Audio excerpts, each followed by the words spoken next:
জ্যোতিষশাস্ত্র একটি গুরুত্বপূর্ণ শাখা হলো রত্নশাস্ত্র। বিভিন্ন অশুভ প্রভাব কাটানোর জন্য বিভিন্ন রত্নপাথর ধারণ করার পরামর্শ দিয়ে থাকেন জ্যোতিষীরা। প্রতিটা গ্রহের উপরে কোনো না কোনো রত্ন প্রভাব বিস্তার করে।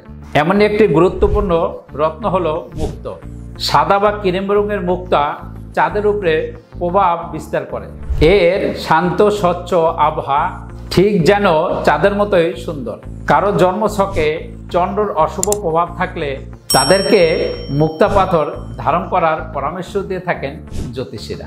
মুক্ত ধারণ করার যে সমস্ত উপকার রয়েছে তার মধ্যে হলো জ্যোতিষ মতে আমাদের মন এবং মস্তিষ্কের উপরে প্রভাব বিস্তার করে চাঁদ, তাই মন শান্ত রাখতে এবং উদ্যোগ কমাতে।